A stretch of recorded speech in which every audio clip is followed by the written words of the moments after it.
And we are very happy to introduce our first speakers here. It's Stefan Gross-Selbeck now, who is the CEO of Boston Consulting Group Digital Ventures, who will talk about the topic of employee participation, share ownership. Then we will have Christian Miele, who is obviously at the frontier of this discussion. He is the president of the German Startup Association. And then we will see each other together for a panel discussion with Stefan, Christian, and Qunomedical CEO and co-founder Dr. Sophie Chung. So a lot of things to talk about. I think very interesting for all the entrepreneurs out there, for all the startups out there. And Stefan, the stage is yours. Take it away. Thank you so much, Britta. My pleasure to be here. Great to be at Bits and Pretzels, even though not in person this year, but it's a pleasure to be here. So look, yes, we will switch gears now. We'll talk about the German startup ecosystem and what can be done to improve it, to make it even more successful going forward. And specifically, we want to talk about one aspect of that ecosystem, which is the legal frameworks for employee stock option programs. Now, that sounds a little technical. It doesn't sound too sexy, but as I'm sure many people on the video will know, this is actually of crucial importance to an overall ecosystem, and certainly to the German ecosystem. As you will learn in a second, if you don't know this already, there are some issues associated with that, specifically to our legal frameworks over here. And what I would like to do is I would like to share briefly share a study which we conducted on the topic, and then together with Christian and Sophie, whom you already introduced, so I don't need to do that anymore. Together with Christian and Sophie, on one hand, give an update on the political discussion. I think there is an opportunity to drive some change here and significantly improve the environment for ESOPs and therefore for startups. But then also more broadly discuss with the audience, what does it take, what can be done to further improve the environment, the overall conditions for our startup ecosystem. Okay, so let me take a couple minutes and just share with you the results of a study which we conducted together with the Startup Association, with the Inside Economy Foundation, and with the law firm Hengeler Müller.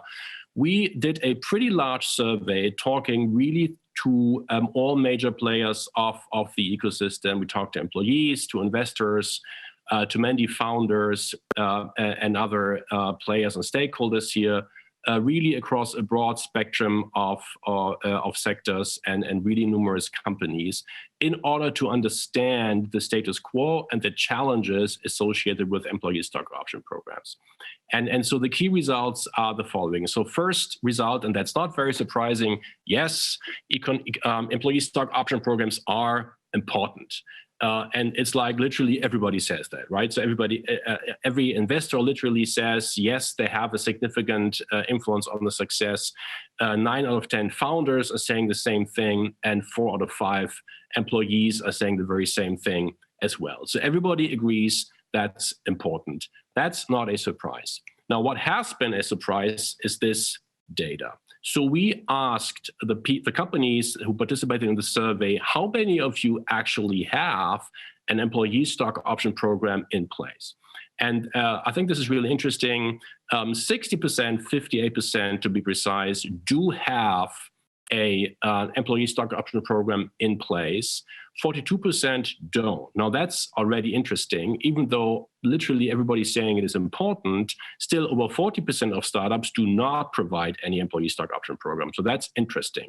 What's even more interesting is if you break down the 58% who do offer such programs, what you learn is that the vast majority of those, 73%, actually offer what's called a virtual stock option program, as opposed to a real stock option program.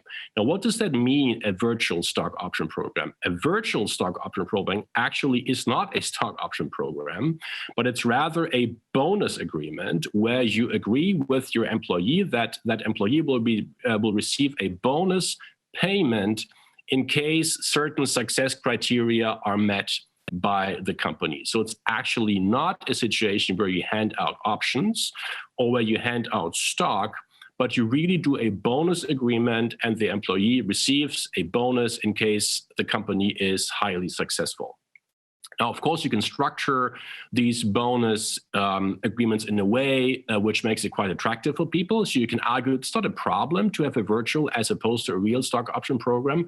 However, the problem is, and that was confirmed in our study, that when you try to attract talent, in particular to attract talent from outside of the German ecosystem, where these virtual stock option programs are quite common. But if you try to attract talent from outside our ecosystem, from the US, from other countries, it's actually really difficult to explain why you don't have a real stock option program in place. So the clear feedback we got from founders, investors, was that the fact that so few, relatively few companies, because it's really only 1 in 5 if you do the math, why is the fact that so many companies have true, real employee stock option programs in place is an actual disadvantage when it comes to hiring talent from outside of our region. So then the question is, why is that? Why do so few companies have real stock option programs in place? Now, this is a bit technical, and so let me be super brief. Don't want to go into too much detail, but there's some tax issues, and then there are corporate law issues. On the tax side, the issue is that if you make money from an employee stock option program, that money under German tax law is actually taxed as an income, not as a capital gain, which typically means higher tax rates. There's also a risk that you have to pay taxes on money you haven't even received in cash yet. So if you exercise the stock option program, you receive stock, then you have to tax the value, and you may not even have received any cash. So you may have a negative liquidity in that situation. That's called the dry income problem. And then there are other issues around corporate law. I'm not going to touch on them too much in detail right now, but there are certain tax and corporate law issues which are specific, frankly, to the situation we have in Germany, which cause fewer companies, fewer startups to actually set up these real employee stock option programs, which leads to a disadvantage in terms of the competition we have here with other startup ecosystems. So that's the super short highlights of the study.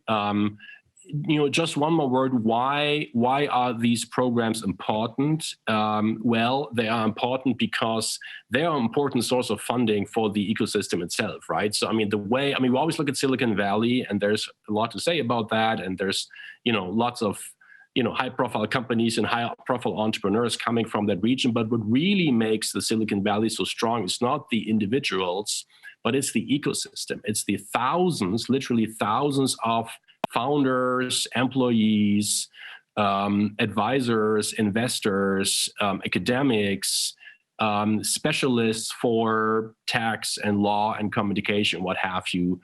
So it's a huge ecosystem which effectively funds itself, because every time there is a liquidity event, chances are that much of the money is being reinvested in the ecosystem. And probably one of the most famous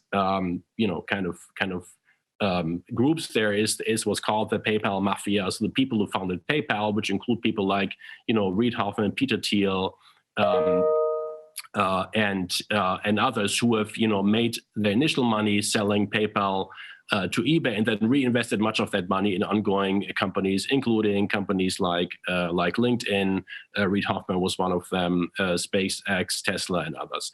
So that's how you sort of keep money inside the ecosystem, and that's why I believe, and I think I'm not the only one who believes, that having stock option programs in place is a useful thing to do, and we should work on creating an environment which makes offering such programs to employees easier than it is today. Super briefly, the study. If you're interested in more detail, feel free to download the entire study. And with that, I would like to hand over to Christian. And Christian will give us a bit of an update on the discussion which is happening on the political level to drive the change which we aspire to drive. Christian, over to you. Big thank you also again to our friends at the Internet Economy Foundation, Hengeler Müller, as well as the Boston Consulting Group and BCG Digital Ventures. We have been working together on this project of employee stock option programs over the last 6 months roughly. And I'm very grateful that we had a chance to publish the report a couple of weeks back. And just to give you a short impression of what this means to us in the German Startup Association.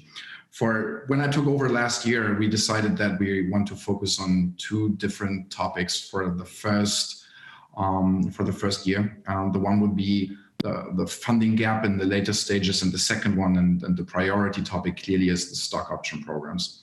I think that the different political parties understand how important this topic is, because we are standing together as a startup ecosystem for the first time in history that I can remember, really making clear that we need to change regulation in this field immediately, because as Stefan said earlier in his talk, if we really want to build a strong ecosystem, and if we really want to compete against the United States and also the competition coming from Asia, we just need to make sure that we have competitive frameworks for stock option programs. This is because we just need to make sure that we can keep the best talent in Germany, but also can attract the best talent to Germany.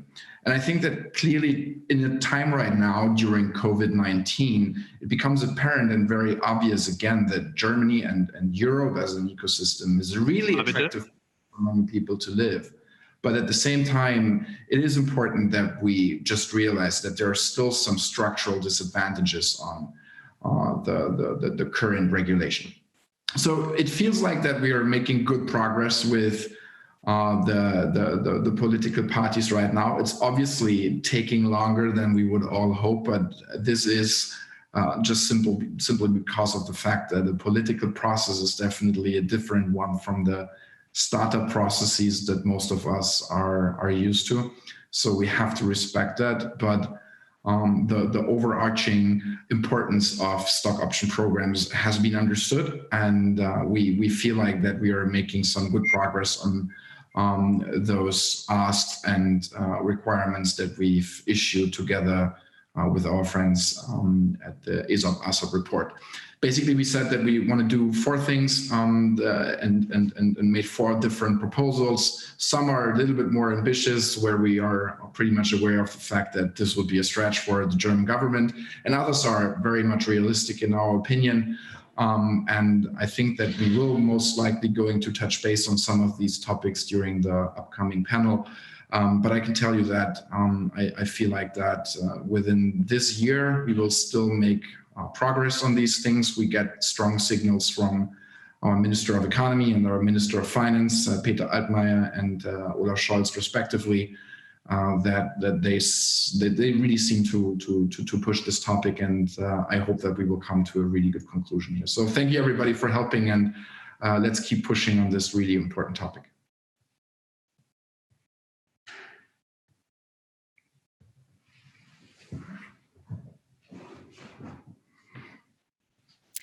Great, thanks guys for these insights. And I think we want to come to some questions from the audience right now. If you have questions, please send them over using the tool Slido. This is your discussion. If you have any questions about what you've just heard, or you want to ask Christian or Stefan any other question, please do so by typing in the question into the Slido box, hit send, and then I'm happy to ask this question here. Christian, welcome to you as well here in our round. And the first question that I have for you is, we are talking about this topic of employee participation for quite a long time right now.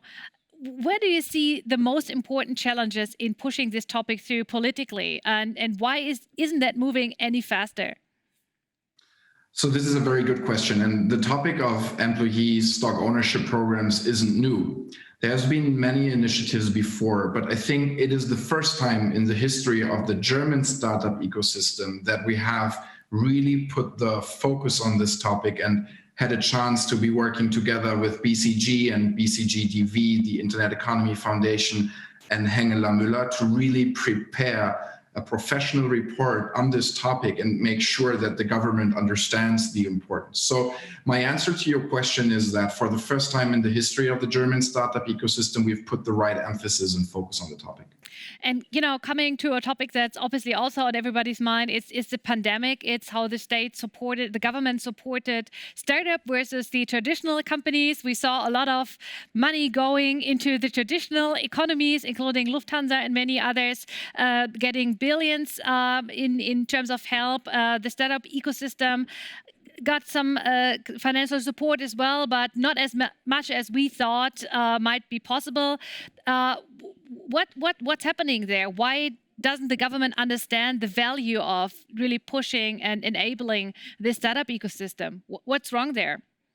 So first of all, I think the government understands that there is an issue in the kind of stimulus packages for the wider economy. And this is why, for the first time in history of Germany, the German government has reacted and really built programs specifically for startups. So first of all, I want to say that I'm really grateful for that, because this was not happening before, and it's the first time for everyone involved.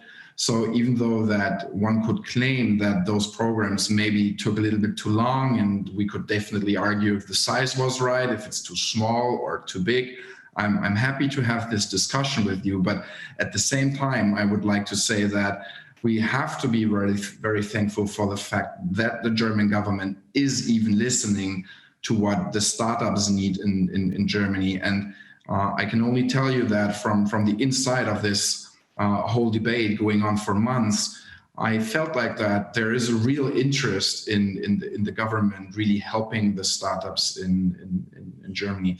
And I think one could always argue that we could do these things a little bit better or could have done it differently. But if you boil it down, we have tailored stimulus packages for startups in the billions that really seem to provide value to those who are in deep needs. And then I'm happy to discuss if we could have been more ambitious and could have used more money and could have done it faster.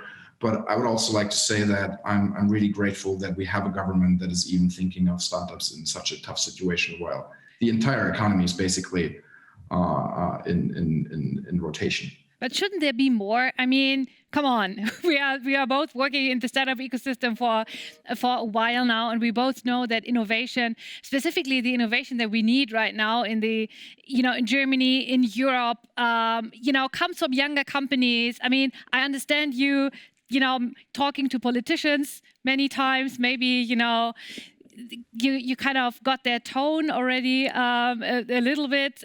So I mean, shouldn't we push for more here?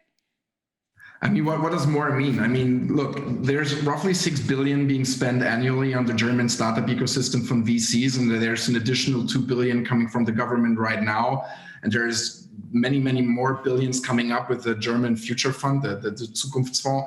So I don't know what the right number is. To be honest, I think many people that would work for a startup would have designed these programs maybe differently. But at the end of the day, and this is not political bullshit that I'm telling you, is that you got to respect that there is a political process on the other end of the dialogue as well. And I think we just need to understand that the startup scene and the political and the government, just very different kind of worlds. And I think we have shown over the last couple of months that we can be working together. And I think we should focus on that. We should say that, hey, there is an opportunity for us in the future to be working together very closely with the government. And I'm really happy that we have people who pick up the phone if we dial their number. So it would be too easy to say that the government fucked it up and that these stimulus packages didn't work out and whatever. But I think at the end of the day, we need each other, and we just got to make sure that we take these situations not for granted, that we can basically dial each other's numbers and support each other throughout this difficult time. I can tell you that I'm really happy that the startup scene seems to be coming through this crisis a bit better than we all expected in March and April. So I'm happy that, not every, that 50% of the companies are belly up already. So we are a little bit lucky on that. Maybe the times would have been different if many companies would go bankrupt. But honestly, like, while this is the situation and while it seems as if many startups are coming through this crisis okay-ish, I think that we should just be really happy that we have these government relationships. So I'll not be blaming these guys, but I'm happy that they try to help. Maybe you are also becoming a politician, No, definitely not. I can promise you. Okay, great. So that was a great discussion, obviously. And now I want to invite Dr. Sophie Chung, the CEO and co-founder of Qunomedical, to join our discussion to take this to the next level. Hello, Sophie. Thanks for joining us. Hi everyone. Thanks for having me. So following the discussion between Stefan, Christian, and some of the questions that I pushed in, what's your assessment in terms of employee participation, shared company equity? How should an ideal startup ecosystem look like from your perspective? Yeah, well, I think, for an ideal startup ecosystem, there are a couple of things that are really important and necessary. And those are many things, but I think if you want to summarize, those are three main pillars that a startup really needs in order to be successful. That's number one, capital. We need, funding in order to succeed and fund our growth. We need a market. So every country and every politician should also think about how can we shape the market environment so that we can bring products to market much faster. I work in the digital health field, and there's a lot of regulatory burden to get something onto the market, and I think that's something really important. And last but not least, I as a founder, as a startup founder, I need the best team to build the best product. And in order to get the best team, I need to be able to attract talent internationally. And this is where the topic of employee stock options is critical and detrimental to be able to compete on an international level, because the job market in the startup universe is internationally. So I don't, just not only hire within Germany, because oftentimes I need expertise from somewhere else. So I, as a startup founder with my startup, I need to be able to compete with other startups that are hiring in New York, in San Francisco, in Istanbul, and in Tel Aviv. And therefore, it's not just a national topic. It's something for us to be able to compete on the international market. Right. Stefan, from what you've heard during this discussion, from your own study that you run, talking to startups, when you think about the most important challenges for startups to attract talent, as Sophie talked about, how do you look at this? How can we overcome those challenges? So first of all, I think it's, and you said it to Christian earlier, I think it's very clear as if you will, as a country or as a society, we are under-investing in startups. We're clearly under-investing in startups, in innovation, in particular in disruptive or transformational innovation. If you look at the size of our economy, the size of our country, we should be investing much, much more. And it shows because if you look at the more traditional industries, which are really the backbone of our prosperity, if you look at whether it's the chemical industry, machinery, automotive, all these companies they're not being outcompeted by their peers in the same industry. So I don't know, the big chemical companies are not being outcompeted by other chemical companies, or the auto companies, they aren't outcompeted by other traditional auto companies. If anything, they're outcompeted by disruptive innovators, and many of them are startups. And Tesla is the best example because while it may be a big company today, when the disruption happened, it was actually a startup. So clearly, the disruptive innovation is coming from startup companies. And so for us as a country, as a society, it's critical. We invest a lot of money, more than we do today, in a healthy startup ecosystem. And so at the end of the day, it comes down to investing money and enabling funding, and not only for the initial start. I mean, that's a well-known problem. How do you fund the growth phase beyond Series A and Series B? And how do we raise the money which is required to fund the real growth stories from local startups? Sophie, when you think about, you mentioned hiring talent from everywhere, from San Francisco to Beijing, basically. when you look at this topic as a founder, how do you think about the European ecosystem and its, competitors in the US? Are we able to compete? And, if not, what can we do to, make this work? Yeah, I mean, we are able to compete in many ways as startups within the European ecosystem. I mean, just, look at the presidential debate from last night. Nobody really wants to live in the US anymore. Okay, not nobody, but, being in Europe and following European values is something that a lot of young people are seeking. And that has a lot of value. We have great talent in Europe. We have great universities where people graduate and study, and we can recruit from. We have, great companies and a great economic ecosystem where talent can flow from one direction to the other. So that's all really, really great. And of course, it can always be better, but it's not, it's really not a catastrophe at the moment. And we have so great grounds to build a kind of a better startup ecosystem on this. But the one thing where I think we can do better, and that's kind of the topic of today, is it needs to be worth it for young people to give up a well-paying corporate job to come and work for a startup. And not just in terms of it needs to be worth it in experience and all of that, what you are learning. That's what I'm pitching to my candidates every day as they come work for me, and you will be learning and getting all the experience.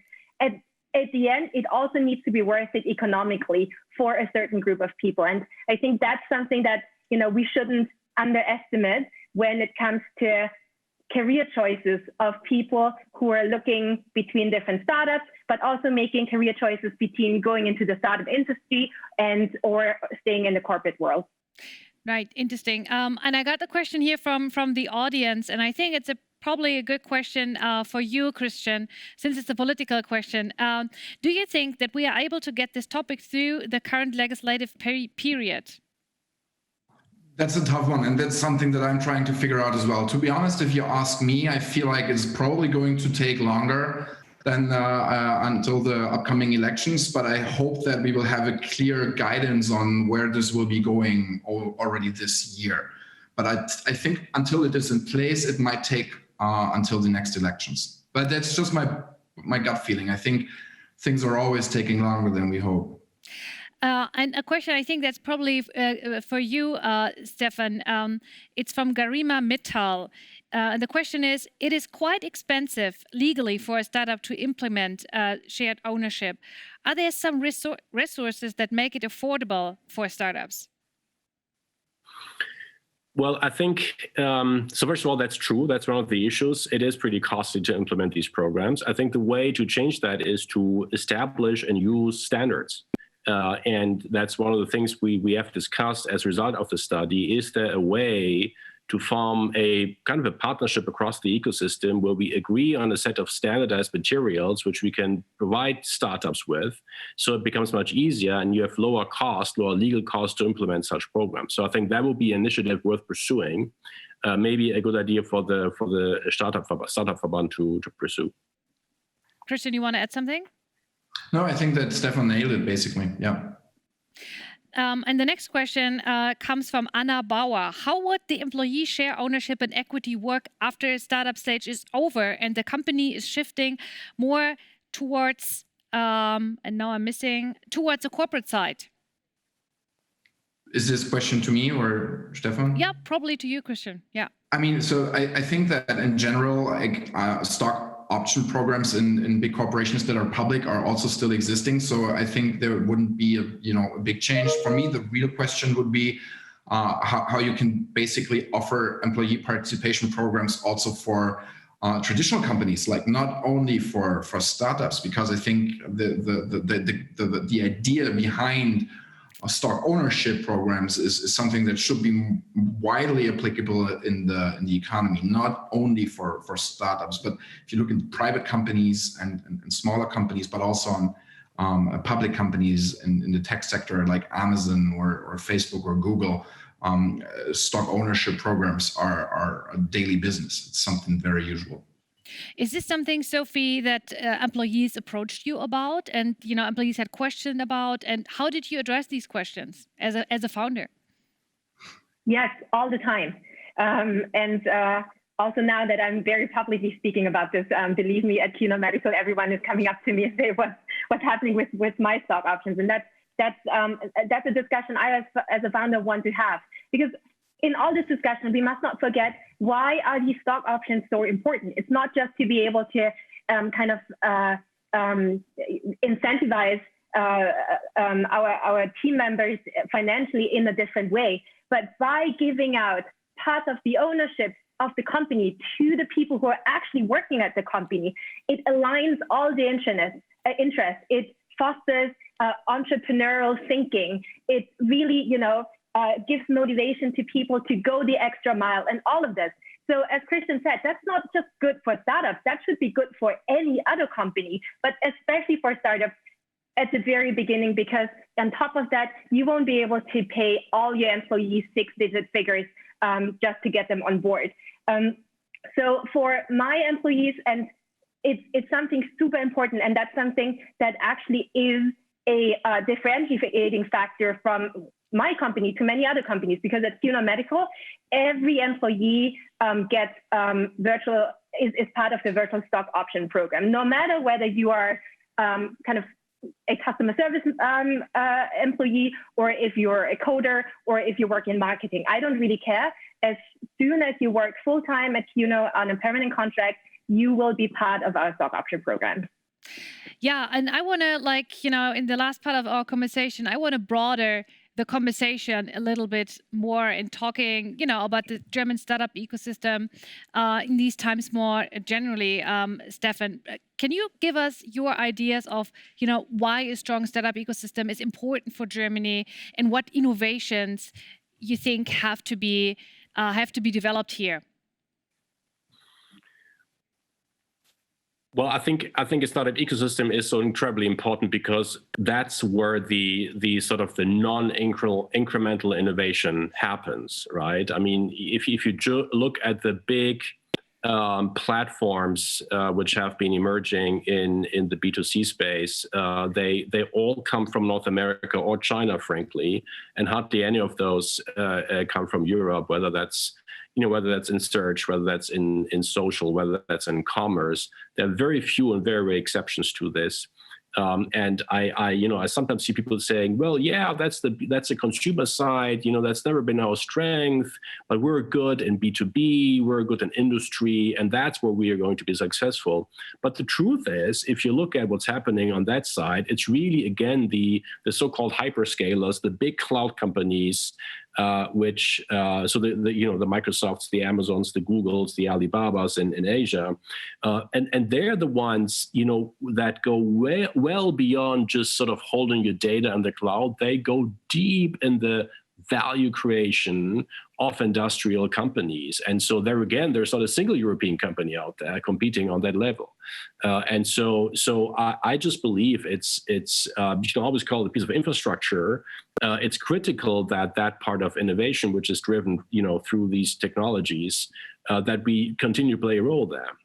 Right, Christian, what's your perspective, and what specific innovations do you think are needed in the German and European ecosystem? Look, for me, in the last couple of months, I've been super happy to be living in Germany, and thankful and grateful for the way how our government and our country was able to manage this crisis. So I feel like it's worth something to have a functioning social market economy, and something where it's not only about growth at all costs, but something that has certain values, as Sophie said earlier. And I think if we want to be able to protect these values and to make sure that all of us will be able to inherit this good to our children and grandchildren, I think we just must make sure that we have a functioning economy. And the point is that, and that's not a secret anymore, it's 2020, a lot of those companies that have been very successful in the last century and made Germany strong, they are at the verge of basically dying out. And As Stefan just said, those platforms are eating big amounts of the market share, and maybe there is not much left for German companies from yesterday's. So we just have to make sure that we invest in the future, because if we want to make sure that if a pandemic hits Germany in 100 years from now, we want to be as prepared as we have been today, I think we must do something. So, and to answer your question on the kind of technologies, I think there's many things that we could be really good at. I think Germans and Europeans as a whole should have a say in the way how we use artificial intelligence in the future. I think we should play a big role in blockchain and crypto technologies, because a lot of the values of freedom and decentralization and democratization, these things are attached to the blockchain idea itself. Also, hardware. I mean, we've always been very strong in building hardware products throughout history. So I think that this should be a space that Germany and Europe should own in the next 10 years or 20 years. So there's many things that will generate massive enterprise value and generate gigantic returns. And we have a big chance to play an important role in the future.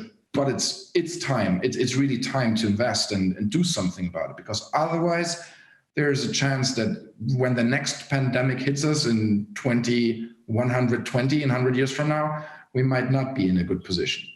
I think the next pandemic might hit next year, or like the other year, right? I mean, I think it's not too far away, but that's not part of this debate. A new pandemic, not Corona. Right. I mean, look, you talked about corporates and the responsibility of bigger companies. Whose market share is eaten up by the new technology companies and the old technology companies. What's their role here to foster the innovation ecosystem, Christian? What's their responsibility to give something to the younger generation, to the next generation of leaders?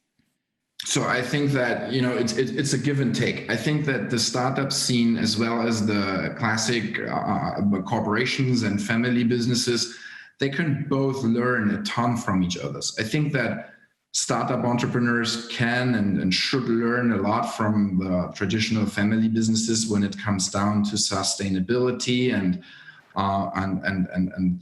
the way how to treat their employees and the kind of values that those families have. And at the same time, I think those families and also the big corporations in Germany, they can learn a lot from the startups in the ways of how to build companies, how to be agile, and how to make fast decisions. So I would hope that there is going to be a very cross-pollinating life cycle between those corporations and family businesses and startups as a whole, because I think that could be a huge German unfair advantage, that we can basically marry these different worlds with each other and get a massive competitive advantage against, for example, the US or China and the big platforms. So I think if we want to have a chance to conquer big tech, I think the only chance that we have is really taking what we have and where we are good at and actually bringing it to the next level by turbocharging it with what we've learned throughout the last 10 years and 15 years in the startup world. Stefan, do you think we still have a chance to conquer big tech? Look, I'm an optimist at heart, so my answer is not going to be no. But change needs to take place in order to be successful. More investments, more capital, in particular in the later stages, in the growth stages of new ideas and new companies. More openness to also, disruptive innovation. I mean, we've been incredibly good at incremental innovation, right? I mean, the combustion engine was effectively invented, 120 or some years ago, and it's been optimized since then. And it's been a huge achievement from an engineering point of view to make it ever safer, more efficient, more effective, and all of that. So that's a true strength. However, in innovating outside of what your traditional strength is something which every company is challenged to do, and that's where we lack a bit of a track record. And so driving the strength of the startup ecosystem, which is growing, but which is being outgrown both in places in Europe, but in particular in Asia. So let's not, be happy that there's growth happening, because there is growth happening. There's more and more funding going into the German startup ecosystem, but we're still being outgrown by others. So our share is actually decreasing. So more investments and more courage for radical innovation is key. And I want to give the last words to Sophie. As a founder, what are your wishes for the future in terms of, enabling more startup innovation? Well, I have a lot of wishes to get there, but I think a lot of points have been touched upon this. I think, I think the startup ecosystem can be one of the strongholds of Germany and the European economic system. And therefore, my big wish would be that all the stakeholders who are working within this ecosystem, organizations, founders, politicians, but also economic stakeholders within this ecosystem are working together to provide and foster an environment where all of us can prosper. And that sounds like, you are asking me as a founder, and founders are supposed to be visionaries all the time. So here you go. That's my answer. But I think, we can create an environment that is almost solely a win-win situation for the people who work in there, for the people who create them, and for the people who benefit from this ecosystem. So my wish would be to all work together to create that, and not just work with the startups, but also work from the very beginning and really think about how can we create and foster and have a new generation of founders. And this starts very much at, in the fields of education and all of it. So there's more to that, but I am very grateful, as also Christian mentioned, that there is a lot of discussion around this right now. And I think the future is very bright for us. Thanks, Sophie, for these last words, and thanks everybody for this interesting discussion. Thanks a lot in the audience for your questions. And I think with this, I say goodbye. Christian, Stefan, thanks a lot, Sophie, and see you again soon. Bye-bye. See you. Bye-bye. Thank you. Bye. Bye.